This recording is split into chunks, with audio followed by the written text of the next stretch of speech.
तो जैसा कि लास्ट एपिसोड के अंदर हमने एक सीक्रेट मीटिंग को देखा था, जहाँ पर कि एक पर्सन जो होता है वो बोलता है कि मैंने फ्लैग को फहराने का जो काम था उसे निपटा दिया है, लेकिन मुझे ये बताओ कि तुम्हारा होशियारिज़न के अंदर जो काम है वो कंप्लीट क्यों नहीं हुआ। जो सुनते के साथ ही दूसरा बंदा जो होता है वो उससे बोलता है कि क्या तुम्हें सच में ऐसा लगता है कि मेरा काम तुम्हारी तरह करना इतना ज़्यादा आसान होगा। क्या तुम भूल चुके होगी जो यूनझाओ सिटी है वो किसकी टेरिटरी के अंदर आती है। जो सुनकर पहले वाला बंदा जो होता है वो उससे बोलता है कि इसमें घबराने की क्या बात है, होशियारिज़न के अंदर पूरे के पूरे में केवल एक ही किंग टीयर का मॉन्स्टर है और उसके बाद भी तुम घबरा रहे हो। वहाँ के लोग बस कचरे से ज़्यादा कुछ भी नहीं। जो सुनकर दूसरे वाला बंदा उससे बोलता है कि ये कहना आसान है कि वहाँ पर बस एक किंग टीयर का मॉन्स्टर है। अगर ये इतना आसान होता तो मैं कब का इस चीज़ को कर चुका होता।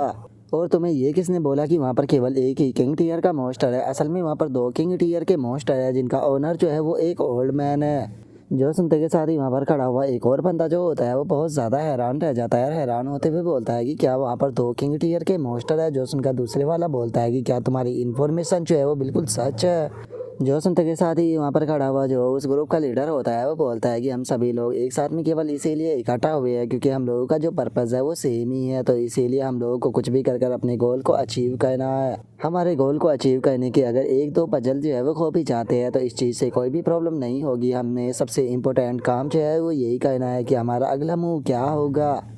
और उनके इतना बोलते के साथ ही हमारा व्यू जो होता है वो ग्रैंडपा के ऊपर आ जाता है, जो कि बाहर का नज़ारे को देखते हुए बोलते हैं कि जल्दी ही बहुत बड़ी मुसीबत आने वाली है। जो ये पीसफुल भरे हुए दिन है ये जल्दी ही ख़त्म हो जाएंगे। जो सुनते के साथ ही गाँव पैंग जो होता है वो ग्रैंडपा से बोलता है कि ग्रैंडपा मेरे लिए तो अभी ये चीज़ नॉर्मल हो गई है। सच बताऊँ तो इससे ज़्यादा बुरा तो मेरे लिए वर्ल्ड की क्लैमिटी थी क्योंकि उस टाइम पर मैं आपके साथ में नहीं था। लेकिन सच बताऊँ तो अभी के लिए मैं एक चीज़ को सोचकर थोड़ा सा परेशान हो रहा हूँ। अगर बाकी के जो रीज़न है उनकी बात की जाए तो वे सभी जो है वो काफ़ी ज़्यादा हलचल मचा रहे हैं, लेकिन वहीं हमारा जो होशियार रीज़न है वो बहुत ही ज़्यादा शांत है। जो सुनकर ग्रैंडपा जो होते हैं वो गाँव पैंग से बोलते हैं कि इसका यही कारण है कि वे लोग जो है वो अभी हमारी स्थिति जो है उसके बारे में अच्छे से नहीं जानते हैं। इस टाइम पर सभी लोगों का केवल एक ही फैशन जो है वो बन चुका है, जो कि है मोस्टर ट्रेनर। पहले क्लैमिटी आने से पहले लोगों का क्या स्टेटस था ये अब चीज़ जो है वो बिल्कुल भी मैटर नहीं करती। अब केवल मोस्टर ट्रेनर का ही स्टेटस जो है वो देखा जाता है। और इस टाइम पर अगर एक नॉर्मल पर्सन जो है वो अच्छे से कड़ी मेहनत करता है और अगर उसका नसीब भी उसका साथ देता है तो वो एक इलाइट लेवल का मोस्टर ट्रेनर जो है वो बन सकता है। और जो ये इलाइट ट्रेनर होते हैं इनके ऊपर होता है कि पूरी सिटी की जो डिफेंस है वो इन्हीं को संभालना होता है। अगर कोई लो टीयर का मॉन्स्टर अटैक करता है या फिर छोटे मोटे मॉन्स्टर अटैक करते हैं तो उन सभी को से इन्हें ही निपटना होता है, जिसका इनकी ज़िंदगी काफ़ी जोखिम भरी होती है। लेकिन यहाँ पर इस चीज़ के अंदर केवल एक ही कमी है, जो ये इलाइट टीयर के मॉन्स्टर ट्रेनर होते हैं ये अपनी ज़िंदगी को फ्रंट लाइन पर गुजार देते हैं मॉन्स्टरों को रोकने के लिए। लेकिन ये लोग जो होते हैं वो लोकल गवर्नमेंट के अंदर आते हैं, जिसका इन्हें उन्हीं के नीचे रहकर काम करना होता है, जिसका ज़्यादातर बेनिफिट जो होता है वो लोकल गवर्नमेंट के पास में चला जाता है और ये लोग उतना बेनिफिट नहीं कमा पाते जितना कि ये सोचते हैं। और इसी चीज़ से परेशान होकर अब लोगों ने अपने नए नए आइडिया जो है वो बनाना शुरू कर दिए हैं। और ग्रैंडपा की अब इस बात को सुनकर गाँव पैंग जो होता है वो ग्रैंडपा से बोलता है कि और अगर वे लोग ऐसा करना भी ना चाहे तो बाकी के जो लोग हैं वो इस चीज़ के लिए उनके ऊपर प्रेशर कर कर उन्हें ऐसा काम कराने के लिए मना लेते हैं। ठीक वैसे ही जैसे कि जो जनरल चाओ थे, जो कि एम्परर जो है वो नहीं बनना चाहते थे, लेकिन उनके सबऑर्डिनेटों ने उन्हें यहाँ पर बार बार इस चीज़ के लिए फोर्स कर कर उन्हें एम्परर बना दिया था। जो सुनकर ग्रैंडपा जो होता है वो बोलता है कि तुमने बिल्कुल सही, ऐसा काम करने वाले लोगों की संख्या जो है वो कम है, लेकिन उसके बाद भी वे लोग अपने काम को काफ़ी अच्छे से निपटा देते हैं। और इस तरह की चीज़ केवल आज ही नहीं हो रही, इस तरह की चीज़ जो है वो एंशिएंट टाइम से ही होती आ रही है, क्योंकि इंपेरियल कोर्ट के अंदर भी कुछ जनरल ऐसे हुआ करते थे जो कि सोल्जरों को भड़का कर आंदोलन करा दिया करते थे। और ग्रैंडपा की इस बात को सुनकर गाँव पैंग जो होता है वो बोलता है कि ग्रैंडपा आपने बिल्कुल सही कहा, लोग उसी से डरते हैं जिसके पास में की ग्रेट पावर होती है। अगर हम लोगों को अपने लिए काम कराना चाहते हैं तो हमारे पास में ग्रेट पावर होनी चाहिए।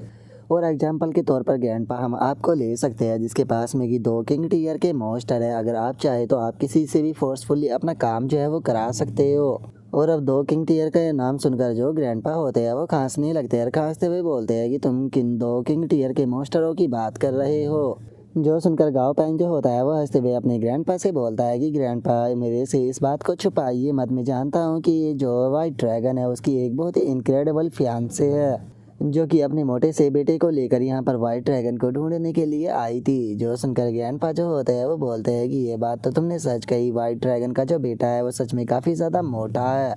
जो सुनकर गाँव पैंग जो होता है वो ग्रैंडपा से बोलता है कि ग्रैंडपा, मुझे नहीं लगता कि जो ये रिबेल करने वाले लोग हैं ये किसी भी ऑर्गेनाइजेशन से बिलोंग करते हैं, क्योंकि इनके बीच में किसी भी प्रकार का कोऑर्डिनेट दिखाई नहीं देता। क्योंकि मुझे एक न्यूज़ मिली थी जिसके अंदर मुझे पता चला कि कुछ लोगों ने 12 एंशिएंट एल्डर जो थे उन्हें चैलेंज किया था, लेकिन बाकी लोगों ने उनके ऊपर अटैक कर उन्हें वहीं पर ही मार दिया। जो सुनकर ग्रैंडपा जो होते हैं वो बोलते हैं कि अच्छा, तो उन 12 एल्डरों की बात कर रहे हो, मेरे हिसाब से तो वे टाइटल से ज़्यादा कुछ भी नहीं है और मैं तो बस उन्हें ठगों का एक ब्रांच मानता हूँ। सच बताओ तो उनका इनविटेशन मुझे भी आया था कि मैं उन लोगों को ज्वाइन करूँ, लेकिन क्या सच में मैं उन लोगों को इतना बड़ा बेवकूफ़ लगता है कि मैं यहाँ पर अपनी ऐसी इंजॉय भरी ज़िंदगी छोड़कर उन लोगों का जाकर पालतू कुत्ता बन जाऊँ। और अब ग्रैंडपा के इतना बोलते के साथ ही जो हुआंग गया होता है वो अचानक से वहाँ पर आ जाता है और वहाँ पर आने के बाद में वो दोनों को बताता है कि यंग मास्टर और चेयरमैन जी, बाहर की जो सिचुएशन है वो और भी ज़्यादा बेकार होती जा रही है। अगर बात की जाए पांचों रीज़न की, तो पांचों रीज़न उन्होंने खुद को कल इंडिपेंडेंस जो है वो डिक्लेयर कर दिया है और उसी के साथ में गवर्नमेंट्स के अंदर जो अलाया था उसे ऑफिशियली ब्लैक लिस्ट जो है वो कर दिया गया है और पांचों ही रीज़न के अंदर प्रतिबंध जो है वो लगा दिए गए हैं और जो आर्मी और जो ट्रेनर थे उन सभी को मार्शल लॉ के तहत एक पैलेस पर भेजा गया है। और ये चीज़ जो है वो काफ़ी तेज़ी से फैल रही है क्योंकि आज दो और रीज़न जो है वो भी इनके साथ में जुड़ चुके हैं। और अगर बात की जाए मोस्ट पॉपुलर रीज़न की, तो इसके अंदर यिन यांग रीज़न भी आता है। और इससे अलग जो यिन यांग रीज़न के 12 एल्डर थे उनमें से एक एल्डर जिनका नाम की बोजिन डाओ था, उन्हें भी पीक माउंटेन के ऊपर मरा हुआ पाया गया और जो उनका मोस्टर था उसकी भी वहाँ पर बॉडी जो थी वो आधी कटी हुई थी। और अगर इस एल्डर को मारने वाले पर्सन की बात की जाए तो उसका नाम जो है वो हुआ लून है, जो कि अभी केवल 22 साल का है। जैसे कि यिन यांग रीजन का सबसे टैलेंटेड मोस्टर ट्रेनर जो है वो माना जाता है क्योंकि उसके पास में किंग टीयर का मोस्टर है जिसका नाम की डार्क असुरा है। हमारे पास में उसकी एक वीडियो जो है वो आई है, तो आप लोगों को मैं ये वीडियो जो है वो दिखाता हूँ। और अब इतना बोलते के साथ ही जो हुआंग या होता है वो वहाँ पर वीडियो प्ले जो है वो करने लगता है और हमें उस बंदे के मोस्टर के बारे में बताया जाता है जिसका नाम की डार्क असुरा होता है और उसका लेवल 52 होता है और उसका ग्रेड परफेक्ट होता है और एट्रीब्यूट डार्क होता है। और अब इस चीज़ को देखकर गाओ पैंग जो होता है वो अपने मन में सोचता है कि ये मोस्टर जो है इसके यहाँ पर मुझे पैनल के अंदर कुछ स्पेशल कैरेक्टराइज जो है वो नज़र आ रहे हैं, जिसका मतलब ये साफ है कि इस मोस्टर ने अपनी पहली कल्टीवेशन जो है उसे खो दिया है और अब ये दोबारा से कल्टीवेशन कर रहा है, जिसका मतलब ये पहले परफेक्ट और किंग टीयर से ऊपर का रहा होगा। और अगर इस डार्क अशुरा की यहाँ पर पावर की बात की जाए तो ये एक डार्क टाइप मोस्टर है, जिस कारण ये क्लोज कॉम्बैट के अंदर काफ़ी ज़्यादा अच्छा होगा और इसकी क्लोज कॉम्बैट जो है वो वाइट ड्रैगन से बिल्कुल भी कम नहीं होगी। और अब गाँव पैंग के इतना सोचते के साथ ही जो हुआंग या होता है वो ग्रैंडपा को बताता है कि चेयरमैन जी, जो ये हुआ लून है ये पर्सन बहुत ही ज़्यादा एरोगेंट है क्योंकि कल की जो पार्टी हुई थी उसके अंदर ये बहुत सारी बकवासें कर रहा था। यहाँ तक कि इसने ये भी बोला कि जो इसका मोस्टर है जो कि परफेक्ट ग्रेड का है वो इस वर्ल्ड का सबसे पावरफुल मोस्टर है, यहाँ तक कि उसके मोस्टर के सामने आप और जो यंग मास्टर है वे भी नहीं टिक सकते। जो सुनकर ग्रैंडपा जो होते हैं वो थोड़ा गुस्से में बोलते हैं कि सच में ये बच्चा तो बहुत ही ज़्यादा एरोगेंट है और ऐसा होना भी था क्योंकि कुछ बच्चे जो होते हैं वो अल्कोहल को पीने के बाद में खुद को कुछ ज़्यादा ही पावरफुल समझने लगते हैं। और ग्रैंडपा के इतना बोलते के साथ ही गाओ पैंग जो होता है वो हुआंगिया से बोलता है कि इसे बस एक टाइटल मिला है तो इसीलिए इसकी चिंता करने की कोई ज़रूरत नहीं है क्योंकि खुद को वो जितना पावरफुल बता रहा है वो उतना भी पावरफुल नहीं है। तो इसीलिए आप अभी के टाइम पर जो बाहर की सिचुएशन है उसके ऊपर अच्छे से नज़र बनाइए रखिए और हमें यहाँ पर इन्फॉर्मेशन देते रहिए। जो सुनते के साथ ही हुआंगिया भी ओके यंग मास्टर बोल देता है। जो सुनकर गाँव पैंग जो होता है वो उसे बोलता है कि इससे अलग मैंने आपको जो कंसंट्रेशन स्टोन है उसके बारे में कोई क्लू ढूंढने के लिए बोला था, क्या आपको उसके बारे में कोई क्लू मिला है? जो सुनकर हुआंगिया गाँव पैंग को एक वीडियो दिखाते हुए बोलता है कि हाँ, वो स्टोन जो है वो कंफर्म हो चुका है, किसी ने उसे गोड स्पीक पर देखा था और उसने बताया है कि रात के अंदर ये स्टोन जो है वो एक उड़ने वाला बीस्ट बन जाता है और दिन के अंदर ये दोबारा से स्टोन बन जाता है। जो सुनकर अब गाँव पैंग जो होता है वो ग्रैंडपा से बोलता है कि ग्रैंडपा, मैं जो गोड स्पीक है वहाँ पर जाना चाहता हूँ क्योंकि कल पहला दिन है लुवन न्यू ईयर का, तो इसीलिए मुझे लगता है कि अगर मैं डाजी को गोड स्पीक पर लेकर जाता हूँ तो इसके लिए एवोल्यूशन के लिए ये और भी ज़्यादा अच्छा रहेगा। जो सुनते के साथ ही अब जो राजी होता है वो वहाँ पर खड़े हुए जो बाकी के बीस्ट होते हैं उन्हें चिढ़ाने लगता है और उन्हें चिढ़ाते हुए उनसे बोलता है कि क्या तुमने गाँव पैंग की बात को सुना? उसने कहा कि आज मैं दोबारा से इवॉल्व जो है वो होने वाला हूँ, जिसके बाद में देखना मैं तुम सभी से ज़्यादा पावरफुल हो जाऊँगा। और अब उसके इतना बोलते के साथ ही हमारा व्यू अगले दिन पर आ जाता है जहाँ पर कि एक लड़की जो होती है वो चिल्लाते हुए बोलती है कि सिस्टर, उस पर्सन को देखिए ज़रा, वो कैसी जगह पर बैठकर फिशिंग कर रहा है। और उस छोटी सी लड़की के इतना बोलते के साथ ही जो उसकी बड़ी बहन होती है वो वहाँ पर आ जाती है और बोलती है कि अपने शब्दों को थोड़ा संभाल कर बोला करो जब तुम बाहर आओ, क्योंकि कभी कभी तुम्हारे शब्द तुम्हें मुसीबत में डाल सकते हैं। जो सुनकर वो छोटी सी लड़की बोलती है कि ठीक है बहन, मैं आपकी बात को समझ गई। और उस छोटी सी लड़की के इतना बोलते के साथ ही अचानक से वहाँ पर जो पानी होता है उसके अंदर हलचल होने लगती है और हम देखते हैं कि उसके अंदर से एक मॉन्स्टर निकल कर बाहर आता है, जिसे देखकर वो छोटी सी लड़की चिल्लाते हुए बोलती है कि ये तो क्रोकोडाइल किंग है, आखिर ये यहाँ पर क्यों आ गया। और उनके इतना बोलते के साथ ही हम देखते हैं कि वो क्रोकोडाइल किंग जो होता है वहाँ पर फिश पकड़ रहे पर्सन की तरफ जाने लगता है, जो देखकर वो छोटी सी लड़की चिल्लाते हुए बोलती है कि सिस्टर वहाँ पर देखो, जो क्रोकोडाइल किंग है वो वहाँ पर फिश पकड़ रहे पर्सन की तरफ अटैक करने के लिए जा रहा है। और अब इतना बोलते के साथ ही वो छोटी सी लड़की जो होती है वहाँ पर बैठे हुए पर्सन से चिल्लाते हुए बोलती है कि मिस्टर फिशमैन, जो वाइट क्रोकोडाइल किंग है वो आपकी तरफ अटैक करने के लिए आ रहा है, वो बहुत खतरनाक है, आपको मार देगा, जल्दी से वहाँ से भाग जाइए। और उस छोटी सी लड़की के इतना बोलते के साथ ही हमें पता चलता है कि वहाँ पर मछली पकड़ने वाला पर्सन कोई और नहीं बल्कि गाओ पैंग होता है। और अब गाओ पैंग जो होता है वो स्टेरपी को बाहर आने का ऑर्डर दे देता है, जिसका स्टेरपी भी अब बाहर आ जाती है। और अब स्टेरपी को अपने सामने देखते के साथ ही बेचारे क्रोकोडाइल के भी पसीने छूटने लगते हैं और वो अपने मन में सोचता है कि मुझे अपनी टेरिटरी के अंदर पावरफुल ऑरा महसूस हुआ था, मैं तो बस यहाँ पर चेक करने के लिए आ गया कि यहाँ पर क्या हो रहा है। और अब इतना बोलते के साथ ही वो क्रोकोडाइल वहाँ से भागने लगता है, भागते हुए बोलता है कि जल्दी से भागो और अपनी जान बचाओ। जो देखकर गाओ पैंग बोलता है कि अच्छा तो भागना चाहते हो, स्टेरपी इसे यहीं पर ही ख़त्म कर दो। और गाओ पैंग के इतना बोलते के साथ ही जो स्टेरपी होती है वो भी उस क्रोकोडाइल किंग के ऊपर अटैक कर देती है और एक ही अटैक में हम देखते हैं कि बेचारा क्रोकोडाइल किंग जो होता है वो वहीं पर ही मारा जाता है। और अब इस चीज़ को देखकर वे दोनों बहनें भी हैरान रह जाती है और जो छोटी वाली होती है वो बोलती है कि सिस्टर, क्या मैं सपना देख रही हूँ कि क्रोकोडाइल किंग यहाँ पर मारा गया। जो सुनकर बड़े वाली बोलती है कि तुम कोई सपना नहीं देख रही बल्कि ये सब कुछ सच है। और उन दोनों बहनों के इतना बोलते ही हमारा व्यू गाओ पैंग के ऊपर आ जाता है, जो कि बोलता है कि हम लोगों ने पहले ही जो शेंगुआन पीक, चैन युआन पीक और जो डैंगलोंग पीक थी इन तीनों को पार कर लिया और जल्दी ही हम लोग जो है वो गोडस पीक पर पहुंच जाएंगे। और इतना बोलते के साथ ही गाओ पैंग को अचानक से कोई आवाज़ सुनाई देती है, जो देखकर गाओ पैंग ऊपर की तरफ देखते हुए बोलता है कि यहाँ पर किस प्रकार का अजीब सा साउंड आ रहा है, जैसे कि कोई पेपर उड़ रहा हो। और इतना बोलकर गाओ पैंग जैसे ही दूसरी तरफ देखता है तो हमें पता चलता है कि वहाँ पर एक काफ़ी बड़ा रिवर मौजूद होता है, जिसे देखकर गाओ पैंग बोलता है कि इस जगह को फी फैंग चोटी कहा जाता है। और इस जगह पर जो राजा यू थे वो उस टाइम पर आए थे जिस टाइम पर चारों तरफ तबाही मची हुई थी, और उस महान राजा को यहाँ पर एक यू फेई नाम की रहस्यमयी किताब मिली, जिसकी मदद से उसने आने वाला जो महाप्रलय था उसे ख़त्म कर दिया था। तो क्या ऐसा हो सकता है कि वो रहस्यमय किताब जो है वो अभी भी यहाँ पर मौजूद हो और शायद इस माउंटेन से उड़कर बाहर आ रही हो। और गाओ पैंग के इतना बोलते के साथ ही अचानक से हम देखते हैं कि रिवर के अंदर से एक किताब उड़ते हुए बाहर आ जाती है, जिसे देखकर तो गाओ पैंग भी शौक के मारे चिल्लाते हुए बोलता है कि मैं तो ऐसे ही बोल रहा था, ये चीज़ तो सच हो गई। अगर इस बुक की डायरेक्शन की बात की जाए तो ये सीधे जो गोडस पीक है उसी की तरफ जा रही है, और अगर यहाँ की सच में सिचुएशन की बात की जाए तो यहाँ की जो सिचुएशन है वो काफ़ी ज़्यादा ही अजीब है। और इतना बोलकर गाओ पैंग जो होता है वो स्टेरपी से बोलता है कि स्टेरपी, जो हमारा टारगेट है वो बिल्कुल हमारे सामने है, इसीलिए अब तुम घूस हुई फ्रूट जो है वो खा लो, जिसके बाद में हम लोग जो है वो माउंटेन के ऊपर चढ़ेंगे। और अब इतना बोलते के साथ ही हम कुछ देर बाद का सीन देखते हैं, जहाँ पर कि गाओ पैंग स्टेरपी की मदद से माउंटेन के ऊपर आ चुका होता है। और जैसे ही गाओ पैंग वहाँ पर आता है तो उसे आसमान के अंदर एक ड्रैगन उड़ता हुआ नजर आता है, जो देखकर गाओ पैंग भी हैरान रह जाता है। और तभी गाओ पैंग को आसमान में एक कैंची भी उड़ती हुई नजर आती है, जो कि असल में कंसंट्रेशन स्टोन होता है, जिसे देखकर गाओ पैंग हैरान होते हुए बोलता है कि ये तो कंसंट्रेशन स्टोन है, इसका मतलब इतनी दूर तक हमारा आना जो था वो बिल्कुल भी बेकार नहीं गया, चलो स्टेर भी जल्दी से वहाँ पर चलते हैं। और इतना बोलकर अब गाओ पैंग जो होता है वो थोड़ा आगे आ जाता है, और आगे आने के बाद में बोलता है कि आखिर किसने ये सोचा था कि यहाँ पर आने के बाद में हम एक ऐसी वैली को डिस्कवर करेंगे जहाँ पर की जो बुक है वो भी आसमान में उड़ती हो। सच में ये जगह तो बाहर की दुनिया के मुकाबले बिल्कुल अलग है। और इतना बोलते के साथ ही गाओ पैंग का ध्यान एक लड़की के ऊपर जाता है, जो कि वहाँ पर नाच रही होती है, जिसे देखकर गाओ पैंग बोलता है कि आखिर वैली के अंदर एक लड़की कहाँ से आ गई, क्या ऐसा हो सकता है कि लेजेंड्स ने जिन गॉडेस के बारे में बताया था ये उन्हीं में से कोई एक हो। और गाओ पैंग के इतना सोचते के साथ ही अचानक से वो लड़की जो होती है वो एक स्टोन के अंदर बदल जाती है, जो देखकर गाओ पैंग हैरान होते हुए अपने मन में सोचता है कि अरे ये तो स्टोन है, क्या जो वो गॉडेस थी वो बस एक इल्यूजन थी। और गाओ पैंग के इतना बोलते ही हमें उस स्टोन के बारे में बताया जाता है, जिसका नाम की गॉडेस स्टोन होता है, और उसका लेवल 51 होता है, और उसका एट्रीब्यूट रॉक और मिस्टिक होता है, और उसका ग्रेड एक्सलेंट होता है।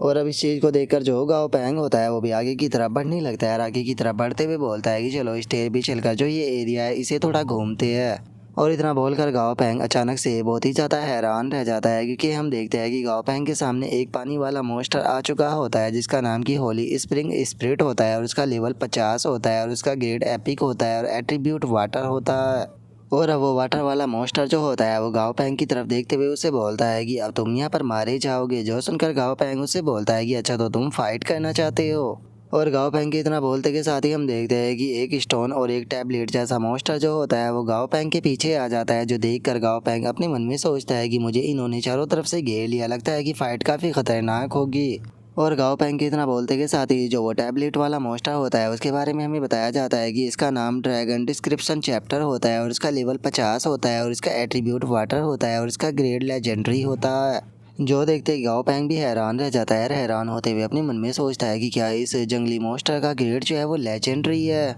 और गाओ पेंग के इतना बोलते के साथ ही अचानक से हम देखते हैं कि उसके सामने स्टेरपी जैसे काफ़ी सारे मॉन्स्टर आ जाते हैं। जो देखकर गाओ पेंग अपने मन में सोचता है कि क्या ये किसी प्रकार का प्रोजेक्शन है। और गाओ पेंग के इतना बोलते के साथ ही हमें उन मॉन्स्टर के बारे में बताया जाता है जिनका नाम की mini disaster mountain spider protection होता है और उनका लेवल 50 होता है और ग्रेड एक्सलेंट होता है। जिसे देखकर गाओ पेंग भी हैरान होते हुए अपने मन में सोचता है कि जो ये प्रोजेक्शन लेवल के मॉन्स्टर है इनका लेवल जो है वो 50 है और इससे अलग देखा जाए तो ये बिल्कुल स्टेरपी की तरह है। क्या ये स्टेरपी को देखकर बनाए गए हैं। और अब इतना सोचकर गाओ पेंग जो होता है वो उन मॉन्स्टरों से बोलता है कि आखिर तुम लोग जो हो यहाँ पर मेरा रास्ता क्यों रोक रहे हो। अगर तुम लोग मेरे रास्ते से नहीं हटे तो मुझे यहाँ पर कोई भी प्रॉब्लम नहीं होगी तुम लोगों को ख़त्म करने में। और गाओ पेंग की बात को सुनकर जो ड्रैगन डिस्क्रिप्शन चैप्टर होता है वो अचानक से हिलते हुए अपनी कोई पावर जो होती है उसका इस्तेमाल करने लगता है, जिस कारण हम देखते हैं कि वहाँ पर एक धुंध सी फैलने लगती है। जो देखकर गाओ पेंग अपने मन में सोचता है कि ऐसा लगता है कि जैसे कि मेरी बॉडी के चारों तरफ एक प्लास्टिक की लेयर को लपेट दिया गया हो। लगता है कि जो ड्रैगन डिस्क्रिप्शन चैप्टर है ये उसकी मिथिकल वाटर बैरियर स्किल होगी, लेकिन ये मेरे और स्टेरपी के ऊपर पूरी तरह से यूजलेस है। और गाओ पेंग के इतना सोचते के साथ ही एक और मॉन्स्टर जो होता है वो गाओ पेंग के ऊपर सीधे अटैक कर देता है। जो देखकर गाओ पेंग जो होता है वो बोलता है कि ठीक है चलो तुम फाइट ही करना चाहते हो तो मैं भी फाइट करूंगा, स्टेरपी इन सभी को यहाँ पर ख़त्म कर दो। और गाओ पेंग के इतना बोलते के साथ ही हम देखते हैं कि जो स्टेरपी होती है वो भी अचानक से वहाँ पर आ जाती है और वहाँ पर आते के साथ ही सबसे पहले जो वो स्टोन वाला मॉन्स्टर होता है उसके ऊपर अपने अटैक को कर देती है।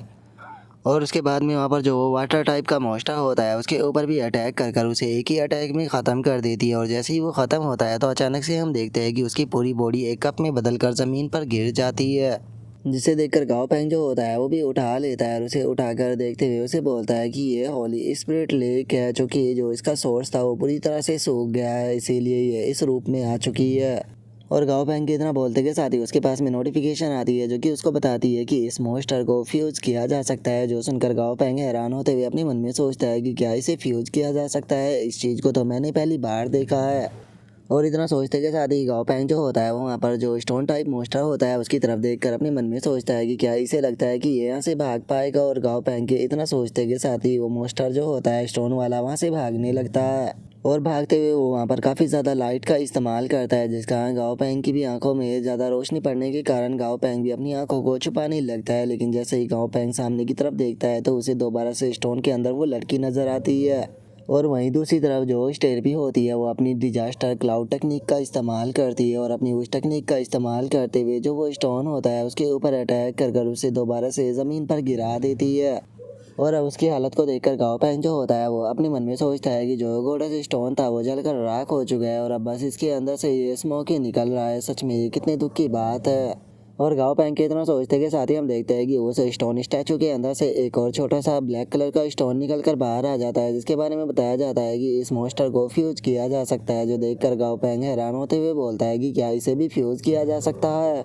और इतना बोलकर गाओ पेंग जो होता है उसका ध्यान जो होता है वो ड्रैगन डिस्क्रिप्शन चैप्टर के ऊपर जाता है जो कि वहाँ से भाग रहा होता है। जिसे देखकर गाओ पेंग बोलता है कि अच्छा तो तुम ज़मीन के अंदर छुपकर बचना चाहते हो, लेकिन मैं तुम्हें बता दूँ कि स्टेरपी भी एक अर्थ टाइप मॉन्स्टर है। और गाओ पेंग के इतना बोलते के साथ ही जो स्टेरपी होती है वो भी ज़मीन के ऊपर अपने पावरफुल अटैक को करती है, जिस कारण ज़मीन टूट जाती है। और हम देखते हैं कि स्टेरपी ने ज़मीन की मदद से जो ड्रैगन डिस्क्रिप्शन चैप्टर होता है उसे बांध लिया होता है। जिसे देखकर गाओ पेंग जो होता है वो बोलता है कि चलो अब मुझे यहाँ पर कोई भी नहीं रोकेगा, मैं आराम से जो कंसंट्रेशन स्टोन है उसे ढूंढ सकता हूँ। और अब इतना बोलते के साथ ही गाओ पेंग जो होता है वो थोड़ी आगे आ जाता है जहाँ पर कि उसे एक बड़ा और एक छोटा स्टोन नज़र आता है। जो देखकर गाओ पेंग बोलता है कि क्या बात है, यहाँ पर तो दो कंसंट्रेशन स्टोन मौजूद है। सच में ये ट्रिप तो मेरे लिए बहुत ही ज़्यादा अच्छी रही, क्योंकि यहाँ पर आने के बाद में मुझे 2 कंसंट्रेशन स्टोन तो मिल ही गए, लेकिन इससे अलग मुझे यहाँ पर काफ़ी सारे एक्सीलेंट मटेरियल जो है वो भी मिल चुके हैं। और अब इतना बोलते के साथ ही गाँव पैंग जो होता है वो दोबारा से जो स्टेरपी होती है उसके ऊपर बैठ जाता है और बोलता है कि चलो स्टेरपी अब घर चलते हैं। और गाँव पैंग के इतना बोलते के साथ ही हम कुछ देर बाद का सीन देखते हैं, जहाँ पर कि गाँव पैंग जो होता है वो अभी भी आगे की तरफ बढ़ रहा होता है और बोलता है कि चूंकि हमारे पास में कंसंट्रेशन स्टोन जो है वो आ चुके हैं, तो अब हम लोग जो है वो फॉर्मूला को फॉलो कर सकते हैं। और गाँव पैंग के इतना बोलते के साथ ही हम देखते हैं कि जो छोटे वाला कंसंट्रेशन स्टोन होता है वो अचानक से टूटने लगता है और उसके टूटते के साथ ही उसके अंदर से 2 स्पिरिट जो होती है वो निकल कर बाहर आ जाती है। और हम देखते हैं कि ये दोनों मॉन्स्टर होते हैं जिनका कि नाम जो होता है वो ऑरेंज ट्री मॉन्स्टर होता है और इनका लेवल 21 होता है और इनका ग्रेड एक्सलेंट होता है और इनका एट्रीब्यूट वुड और लाइफ होता है। और इन दोनों में एक लड़का और एक लड़की होती है। और अब जो फीमेल ऑरेंज होती है वो गाँव पैंग को ऑरेंज देते हुए उसे बोलती है कि मास्टर ऑरेंज खाइए, तभी मेल ऑरेंज भी बोलता है कि मास्टर ये बहुत ही यम्मी है। जो देखकर गाँव पैंग जो होता है वो अपने मन में सोचता है कि क्या ये ऑरेंज ट्री मॉन्स्टर है, लेकिन ये तो आधे मरे हुए थे ना। ऐसा लगता है कि स्टेरपी की बॉडी के ऊपर इन्हें लगाने के कारण ये दोबारा से पुनर्जीवित हो गए हैं। लगता है कि बस ये एक किस्मत थी। और इतना बोलते के साथ ही गाँव पैंग जो होता है वो छोटे वाले कंसंट्रेशन स्टोन की तरफ देखते हुए अपने मन में सोचता है कि अच्छा, तो ये कंसंट्रेशन स्टोन को तोड़कर उसके अंदर से बाहर आए। अच्छा हुआ कि मैं यहाँ पर एक और कंसंट्रेशन स्टोन को अपने साथ में लेकर आ गया था, इसकी मदद से डाजी का एवोल्यूशन जो है वो हो जाएगा। और अब इतना सोचकर गाँव पैंग उन दोनों से बोलता है कि ठीक है, मैं तुम दोनों को अपनाने के लिए तैयार हूँ, लेकिन जब भी तुम किसी को खुद से इंट्रोड्यूस कराओगी तो ऑफर में तुम उसे यहाँ पर अपने ऑरेंज भी देना। और चलो अब मैं तुम्हें नाम देता हूँ। और इतना बोलकर गाँव पैंग जो लड़की होती है उसे नान जिन का नाम देता है और जो लड़का होता है उसे बाईजू का नाम देता है। और गाँव पैंग के इतना बोलते के साथ ही एक बंदा जो होता है वो वहाँ पर आ जाता है, जो कि गाँव पैंग को आवाज़ लगाते हुए बोलता है कि मिस्टर गाँव पैंग, आप यहाँ पर आ सकते हो। और अब उस बंदे को देखते के साथ ही गाँव पैंग जो होता है वो भी थोड़ा सा हैरान रह जाता है। हैरान होते हुए अपने मन में सोचता है कि एक मिनट, ये तो चैन हान है ना। और गाँव पैंग के इतना सोचते के साथ ही चैन हान जो होता है वो अंकल ली से बोलता है कि अंकल ली, गाँव पैंग जो है वो मेरा हाई स्कूल का फ्रेंड है, तो मैं उससे थोड़ी बातें कहना चाहता हूँ। जो सुनते के साथ ही अंकल ली जो होते हैं वो भी उसे ओके बोल देते हैं। और अभी तरह बोलते के साथ ही जो चैन हान होता है वो गाँव पैंग के पास में आ जाता है और जो गाँव पैंग होता है वो उसे बोलता है कि क्या बात है चैन हान, तुमने तो खुद की मॉन्स्टर हंटर पार्टी जो है वो भी बना ली। जो सुनते के साथ ही चैन हान जो होता है वो गाँव पैंग से बोलता है कि हमारे बहुत सारे क्लासमेट ऐसे थे जिन्होंने की बहुत ही ज़्यादा एफर्ट लगाया है अपनी स्टडी के अंदर, जिसका उन लोगों ने अपनी लाइफ को काफ़ी ज़्यादा सुधारा है। लेकिन अगर तुम्हारी बात की जाए तो तुम तो एक अलग ही लेवल पर हो। तुम इस वर्ल्ड के सबसे बेस्ट मॉन्स्टर ट्रेनर हो, जो कि सबसे ज़्यादा सक्सेसफुल पर पहुंचा है। और हमारी पूरी क्लास के अंदर यहाँ तक कि तुम बाकी के जो क्लासमेट हैं उन्हें भी ऑफर दे रहे हो। और चैन हान के इतना बोलते के साथ ही अचानक से जो भाई जू होता है वो उसके सामने आ जाता है और उसके सामने आकर उसे जो ऑरेंज होता है वो गिफ्ट करने लगता है। और जो गाँव पैंग होता है वो हंसते हुए उसे बोलता है कि जल्दी से इसे खा लो, ये काफ़ी ज़्यादा गर्म है। जो सुनते के साथ ही चैन हान भी हंसने लगता है, हंसते हुए बोलता है कि हम लोग इतने लंबे टाइम तक एक दूसरे से अलग रहे, लेकिन तुम बिल्कुल भी नहीं बदले हो। जो सुनकर गाँव पैंग जो होता है वो चैन हान से पूछता है कि क्या तुम लोग जो है वो किसी मिशन पर जा रहे हो। जो सुनकर चैन हान जो होता है वो गाँव पैंग को बताता है कि हम लोगों को एक रिक्वेस्ट प्राप्त हुई है, जिसके अंदर कि हम लोगों को बोला गया है कि जो गोल्डन बुद्धिस्ट माउंटेन है वहाँ पर मॉन्स्टरों को हमें क्लियर करना होगा, क्योंकि वहाँ पर कुछ म्यूटेड मॉन्स्टर जो है उनका ग्रुप जो है वो आ गया है, जो कि वहाँ पर काफ़ी ज़्यादा तोड़ फोड़ मचा रहे हैं। इसीलिए वे लोग उन्हें ख़त्म कराना चाहते हैं। लेकिन हमें यहाँ पर जो ये मिशन है इसके खिलाफ कुछ रूमर्स भी मिले हैं, जिसमें कि हम लोगों को पता चला है कि जो ये रेयर म्यूटेशन मॉन्स्टर है वो ह्यूमन के खिलाफ बहुत ही ज़्यादा एग्रेसिव हो जाते हैं। और अब इतना बोलकर जो चैन हान होता है वो वहाँ से जाने ही लगता है, जाते हुए बोलता है कि ठीक है, अब मुझे जाना होगा, हम लोग जो है वो दोबारा बात ज़रूर करेंगे। जो सुनते के साथ ही गाँव पैंग उससे बोलता है कि ठीक है, जब भी तुम्हारे पास में टाइम हो मुझसे यून जाओ सिटी के अंदर मिलने ज़रूर आना, मैं तुम्हें खाना खिलाऊँगा। और अब उसके वहाँ से जाने के बाद में गाँव पैंग जो होता है वो अपने मन में सोचता है कि जो ये एक्सप्लोजर यूनियन है इसे ग्रैंडपा या फिर जो गवर्नमेंट है उनके द्वारा नहीं बनाया गया है, तो क्या इनका वहाँ पर जाना सही रहेगा। और अब उसके इतना बोलते के साथ ही हमारा व्यू जो होता है वो गाँव पैंग की जो लेबोरेटरी होती है उसके अंदर आ जाता है, जहाँ पर कि हम देखते हैं कि जू किंग को जो ऑरेंज ट्री की दोनों स्पिरिट होती है वो आकर ऑरेंज गिफ्ट करने लगती है। और हम देखते हैं कि वे दोनों ही वहाँ पर जू किंग को बहुत ही ज़्यादा ऑरेंज जो होते हैं वो दे देते हैं और उसके चारों तरफ घूमने लगते हैं। और जो मेल होता है वो बोलता है कि इसके ऑरेंज को मत खाना, मेरे को खाना। जो फीमेल होती है वो भी बोलती है कि इसके मत खाना बल्कि मेरे खाना। जो सुनकर अब बेचारी जू किंग जो होती है वो परेशान होते हुए गाओ पैंग से बोलती है कि बॉस मैं क्या करूँ। जो सुनकर गाओ पैंग उससे बोलता है कि तुम इसे खा सकती हो, ये काफ़ी ज़्यादा ही स्वादिष्ट है।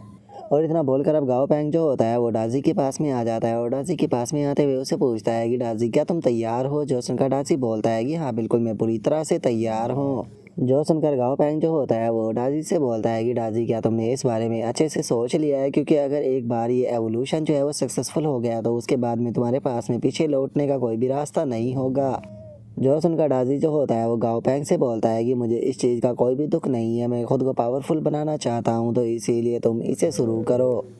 जो सुनकर गाओ पैंग जो होता है वो डाजी से बोलता है कि डाजी तुम जानते हो ना कि इस एवोल्यूशन के बाद में तुम प्योर कैंटीपीड जो है वो नहीं रहोगे। जो सुनकर डाजी गुस्से में चिल्लाते हुए गाओ पैंग से बोलता है कि गाओ पैंग आखिर तुम आज इतने ज़्यादा सवाल क्यों कर रहे हो, मैंने कह दिया ना कि मैं इस चीज़ के लिए पूरी तरह से तैयार हूँ, तो जल्दी से उस ड्रग को मेरी बॉडी के अंदर इंजेक्ट करो। जो सुनकर गाओ पैंग जो होता है वो इंजेक्शन को निकाल लेता है जिसके अंदर की उसने जो ड्रग होता है वो डाला हुआ होता है और वो डाजी से बोलता है कि ठीक है तो डाजी फिर तैयार हो जाओ। जो सुनते के साथ ही जो डाजी होता है वो गाओ पैंग से वो इंजेक्शन लेकर डायरेक्ट पीना शुरू कर देता है और पीते हुए गाओ पैंग से बोलता है कि तुम्हारा इंजेक्शन जो है वो बहुत ज़्यादा स्लो है, मैं इसे डायरेक्टली पीने वाला हूँ। और अब डाजी की तरह बोलते के साथ ही उसकी बॉडी के अंदर से काफ़ी ज़्यादा ठंडर जो होती है वो निकलने लगती है, जो देख कर गाओ पैंग अपने मन में सोचता है कि इसका इफेक्ट तो सच में बहुत ज़्यादा स्ट्रॉन्ग है, हमें जल्दी से लेबोरेटरी के अंदर से बाहर जाना होगा। और इतना बोलते के साथ ही अब जो गाओ पैंग होता है वो वहाँ से भागना शुरू कर देता है और चिल्लाते हुए जू किंग से बोलता है कि जू किंग यहाँ पर खड़ी मत रहो, जल्दी से यहाँ से बाहर भागो।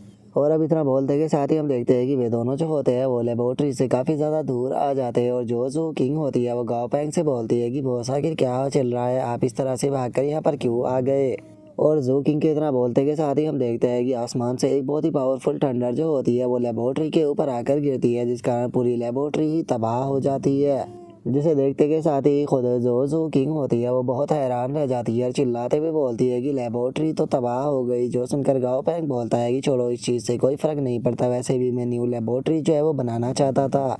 और इतना बोलकर गाओ पैंग अपने मन में सोचता है कि इस रिएक्शन को देखने के बाद में मैं इतना तो कंफर्म हूँ कि डाजी का एवोल्यूशन जो है वो सक्सेसफुल रहा है, इसका मतलब अब जो डाजी है वो ट्रांसफॉर्म हो जाएगा। और गाँव बैंक के इतना बोलते के साथ ही हम देखते हैं कि एक स्टोन जो होता है वो हवा में उड़ते हुए जा रहा होता है और सीधे जाकर वहाँ पर बैठी हुई जो स्टेरपी होती है उसके ऊपर टकरा जाता है, जिस कारण जो स्टेरपी होती है उसे भी काफ़ी ज़्यादा गुस्सा आता है और वो गुस्से में चिल्लाते हुए जो डाजी होता है उसे बोलती है कि डाजी ये बेफालतू के जो स्टोन है उन्हें फेंकना बंद करो। और इतना बोलते के साथ ही ये जो स्टेरपी होती है उसका ध्यान वहाँ पर गिर रही लाइटिंग के ऊपर जाता है, जिसे देखने के बाद में स्टेरपी बोलती है कि क्या जो डाजी है वो एक लाइट बल्ब बन चुका है। और उसके इतना बोलते के साथ ही हमारा व्यू जो होता है वो वाइट ड्रैगन के ऊपर आ जाता है, जो कि वहाँ पर अपनी वाइफ के साथ में होता है और इस एनर्जी को देखकर वो बोलता है कि मुझे ड्रैगन की प्रेजेंस जो है वो महसूस हो रही है। और उसके इतना बोलते के साथ ही अब हमारा व्यू डाजी के ऊपर आ जाता है, जो कि इवोल्व हो चुका होता है और उसका जो लुक होता है वो भी बहुत ही ज़्यादा खतरनाक लग रहा होता है। और हमें डाजी के बारे में बताया जाता है कि वो डार्क गोल्डन कैंटीपीड ड्रैगन जो है वो बन चुका है और उसका जो लेवल है वो भी 48 हो चुका है और उसका जो ग्रेड है वो लेजेंडरी हो चुका है और उसका एट्रीब्यूट जो है वो इलेक्ट्रिक है। और अब डाजी की एवोल्यूशन को देखने के बाद में गाओ पैंग जो होता है वो फनी सा फेस बनाते हुए अपने मन में सोचता है कि डाजी के पास में कुछ न्यू एबिलिटी जो है वो भी आ चुकी है और उसकी जो आंखें है वो काफ़ी ज़्यादा बड़ी हो चुकी है। और गाओ पैंग के इतना सोचते के साथ ही जो डाजी होता है वो गाओ पैंग के पास में आ जाता है और गाओ पैंग के पास में आते हुए बोलता है कि गाओ पैंग आखिर मेरे पास में केवल 2 ही क्लोच है वो क्यों रह गए हैं, मुझे तो काफ़ी अजीब फील हो रहा है। जो सुनते के साथ ही गाँव पैंग जो होता है वो उससे बोलता है कि मैंने तुम्हें शुरू में ही बोला था कि अब तुम कोई प्योर कैंटीपीड जो है वो नहीं रहोगे, तो इसीलिए तुम्हारी बॉडी के अंदर इस तरह के चेंज आना तो एक नॉर्मल सी बात है। लेकिन चूंकि अब जो तुम्हारा मैटर है वो सेटल हो चुका है, तो अब मैं यहाँ पर जो भी 3 मोस्टर है उनके मैटर को संभाल सकता हूँ, मैं उन तीनों को एक साथ में फ्यूज़ करने वाला हूँ, लेकिन उसके लिए मुझे काफ़ी सारे मटेरियलों की ज़रूरत पड़ेगी। और वैसे उन तीनों मोस्टरों की बात की जाए तो मुझे लगता है कि उन तीनों मोस्टरों का जो रिलेशनशिप है वो एक दूसरे के साथ में काफ़ी अच्छा है, तो उन्हें एक दूसरे के साथ में फ्यूज होने से कोई भी प्रॉब्लम नहीं होगी। और अब गाँव पैंग के इतना बोलते के साथ ही अचानक से उसे जो चैन हान होता है उसकी कॉल आने लगती है, जिसे देखकर गाँव पैंग भी उठा लेता है और जैसे ही कॉल को उठाता है तो उसे पता चलता है कि कॉल पर चैन हान इंजर्ड होता है। और अब जो चैन हान होता है वो चिल्लाते हुए गाँव पैंग से बोलता है कि गाँव पैंग मेरी मदद करो, हम लोग जो है वो गोल्डन बुद्धिस्ट माउंटेन पर है। और अब चैन हान की ऐसी हालत को देखकर गाँव पैंग जो होता है वो हैरान होते हुए अपने मन में सोचता है कि मुझे शुरू में ही लगा था कि वहाँ पर कुछ ना कुछ तो गड़बड़ है। और गाओ पेंग के इतना बोलते ही हम कुछ देर बाद का सीन देखते हैं, जहाँ पर कि गाओ पेंग जो होता है वो डाजी के ऊपर बैठकर जो गोल्डन बुद्धिस्ट माउंटेन होती है वहाँ पर आ चुका होता है। और जैसे ही गाओ पेंग वहाँ पर आता है तो उसे पेड़ों के अंदर कुछ मॉन्स्टर दिखाई देते हैं, जिसे देखकर गाओ पेंग जो होता है वो बोलता है कि क्या ये सर्वाइवर है। और गांव पैंग के इतना बोलते के साथ ही उन मॉन्स्टरों के बारे में बताया जाता है, जिनका नाम की डीकम्पोजिंग क्रॉपसिंग पीक होता है, जिनका कि लेवल 11 से लेकर 20 के बीच में होता है। उनका लेवल नॉर्मल से लेकर एक्सलेंट तक होता है। उनका एट्रीब्यूट गोल और मेटल होता है और उनकी वीकनेस होली और लाइट होती है। और अब इन मॉन्स्टरों को देखने के बाद में गाओ पैंग जो होता है वो बोलता है कि जो ये क्रॉप्स टाइप मॉन्स्टर है ये देखने में तो खतरनाक है, लेकिन इनमें से कोई भी कमांडर टीयर का मॉन्स्टर नहीं है। लेकिन वहीं अगर चैन हान की टीम की बात की जाए तो उनके पास में 7 कमांडर टीयर के मॉन्स्टर थे। तो ये बात तो नॉर्मल सी है कि वे इन मॉन्स्टरों से यहाँ पर नहीं हारने वाले थे। लगता है कि मुझे थोड़ा आगे जाकर देखना होगा। और इतना बोलकर गाओ पैंग डाजी से बोलता है कि डाजी इनके थोड़ा पास में चलो। और गाओ पैंग ये बोल ही रहा होता है, लेकिन तभी अचानक से एक हाथ जो होता है वो गाओ पैंग की तरफ आने लगता है, जो देखकर गाओ पैंग भी हैरान रह जाता है। लेकिन इससे पहले कि वो गाओ पैंग को कुछ करता, जो डाजी होता है वो अपनी स्पीड का इस्तेमाल करते हुए उस हाथ से दूर हो जाता है। और उसके बाद में जो डाजी होता है वो अपनी बहुत ही पावरफुल ठंडर जो होती है उसका इस्तेमाल करता है और अपनी ठंडर का इस्तेमाल करते हुए चिल्ला कर बोलता है कि तुम्हारी हिम्मत कैसे हो गई मेरे ऊपर इस तरह से दो कैसे अटैक करने की। और डाजी की इतना बोलते के साथ ही हम देखते हैं कि वहाँ पर काले कपड़ों में कुछ लोग जो होते हैं वो आ जाते हैं, जिन्हें देख कर गाओ पैंग अपने मन में सोचता है कि ये आखिर मास्क मैन कौन है। क्या ये वही लोग हैं जिन्होंने कि ये जो 12th एल्डर थे उनके ऊपर अटैक किया था। और गाँव पैंग के इतना बोलते ही वहाँ पर खड़े हुए जो मॉन्स्टर होता है उसके बारे में हमें बताया जाता है कि इसका जो लेवल है वो 49 है और इसका ग्रेड जो है वो परफेक्ट है और इसका एट्रीब्यूट जो है वो फायर है।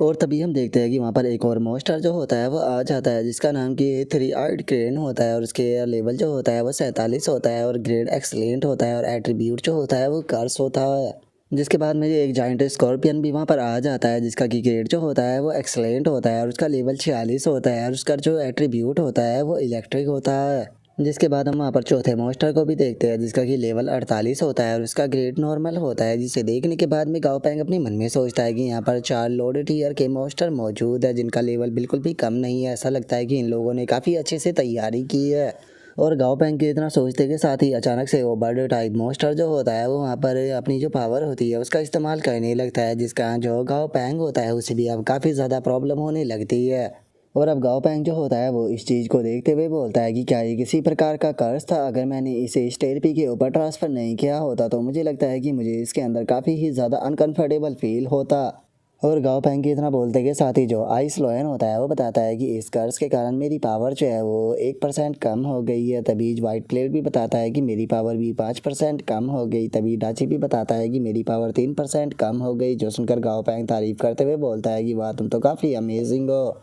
और गाँव पैंग के इतना बोलते के साथ ही नीचे वो ब्लैक कपड़ों में खड़ा हुआ बंदा जो होता है वो बोलता है कि यही हमारे पास में सबसे अच्छा चांस है, क्योंकि इसके सभी मॉन्स्टर जो है वो कर्ज के अंदर फंस चुके हैं। तो अब सभी लोग जो है वो अपने अटैकों के अंदर बिल्कुल फोकस कर कर इनके ऊपर अटैक करो। और अब उस बंदे के इतना बोलते के साथ ही हम देखते हैं कि जो उनके मॉन्स्टर होते हैं वो अब गाँव पैंग के ऊपर अपने जो अटैक होते हैं वो एक साथ में करना शुरू कर देते हैं। जो देखते के साथ ही जो डाजी होता है वो भी अपने अटैक को बनाने लगता है। अटैक को बनाते हुए बोलता है कि क्या ये मामूली से अटैक मेरे ऊपर काम करेगी। और इतना बोलते ही जो डाजी होता है वो एक बहुत ही पावरफुल ठंडा अटैक जो होता है वो कर देता है, जिसे देखकर वो ब्लैक कपड़ों वाला बंदा भी हैरान रह जाता है। हैरान होते हुए बोलता है कि क्या उसने अटैक को ब्लॉक कर दिया। यहाँ पर 3 लोड टीयर के मॉन्स्टरों ने एक साथ में कंबाइन अटैक किया था, लेकिन उसके बाद भी इसने इतनी आसानी से तीनों के अटैक को रोक लिया। और उन लोगों के इतना बोलते के साथ ही जो डाजी होता है वो उन लोगों के सामने आ जाता है और हम देखते हैं कि डाजी का जो लुक होता है वो बहुत ही ज़्यादा खतरनाक लग रहा होता है, जिसे देखने के बाद में वो बंदा भी हैरान होते हुए बोलता है कि आखिर ये असल में है किस प्रकार का मॉन्स्टर। और अब उस बंदे के इतना बोलते के साथ ही हमारा आज का एपिसोड जो होता है वो यहीं पर ही कंप्लीट हो जाता है। तो नेक्स्ट एपिसोड के अंदर देखेंगे कि आगे क्या होता है। अगर आप लोगों को वीडियो अच्छी लगी हो तो लाइक करना, चैनल को सब्सक्राइब करना। मैं मिलता हूँ आप लोगों से नेक्स्ट एपिसोड के अंदर, तब तक के लिए बाय बाय गाइस।